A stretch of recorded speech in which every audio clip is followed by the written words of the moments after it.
Pozdravljeni. A poznate ono sceno? Sedite v avtu, vozite avto, zraven vas sedi najstnik, tako žalostno zre ven skozi okno, v ušesih ima slušalke in posluša svojo glasbo in vi zraven njega nekaj govorite in on je zazrt v daljavo in se ne odziva na vaše besede. A to se vam ne dogaja? Pa sej pa mogoče samo meni, ampak vseeno bom tole delila z vami.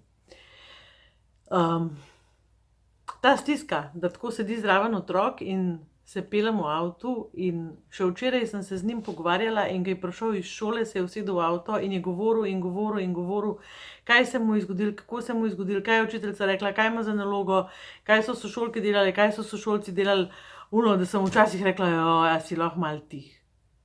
Ampak potem je pa prišel en dan, ko je zraven mene se usedel otrok, ki je izgledal popolnoma isto, ampak bil je molčeč, s slušalkami v ušesih, zazrt skozi okno, ni me več poslušal, jaz nisem več vedela, kaj se mu je zgodilo čez dan in me je grabila panika in se tako nekaj časa vozva.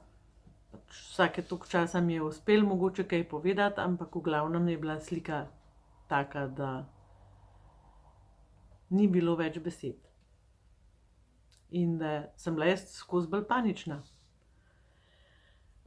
In da sem bila nemočna in pojma nisem imela, kaj naj naredim. In potem sem en dan peljala otroka iz šole.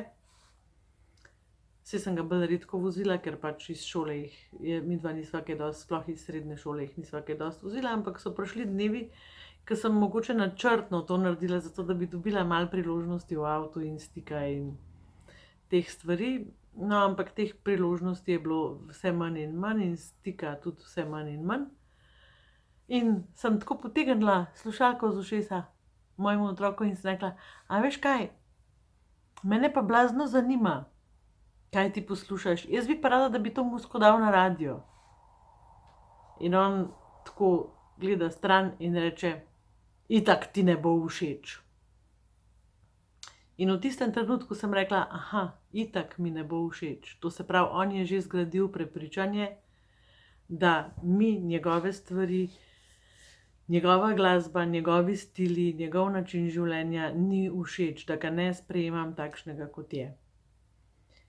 In v tistem trenutku sem rekla, lej, iskreno ti bom povedala, a mi je všeč ali ne, ampak rada bi vsaj slišala, da bi ustvarila svoje mnenje o tvoji glasbi. In on je dal pač to glasbo v radio in sva poslušala skupaj. In kar se je zgodilo to, da sem jaz poslušala besedila teh pesmi. In skozi besedila sem zvedela, kako se moj otrok počuti. Skozi ritem glasbe sem zvedela, kako se moj otrok počuti.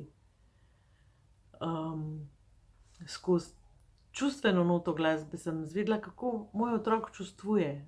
A je razigran, a je žalosten, a je osamljen, a je izgubljen, a je prestrašen. In včasih je bilo konec kakšne pesmi in sem rekla, veš, ta pesem ima pa zanimivo besedilo. Govori o osamljenosti.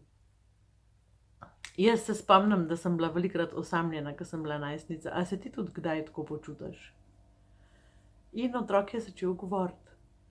In to je eden od načinov, to ni vse, ampak eden od načinov, kako lahko ohranjate stik z vašim najstnikom oziroma z vašim otrokom, že manjšim, je, da se zanimate za to, kar on počne, da se zanimate za to, kar on posluša in da se zanimate tudi za tiste stvari, ki vam niso všeč, ker oni bodo postali svoje osebnosti in bodo počeli svoje stvari in bodo šli po svojih poteh.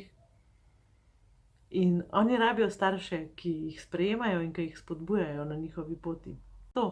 Več o tem, kako je vzpostaviti stik z našimi otroki, še posebej z najstniki, najdete v teh dveh knjigah. Ena je Izštekani najstniki in starši, ki štekajo, in angleška različica Connect with your teenager.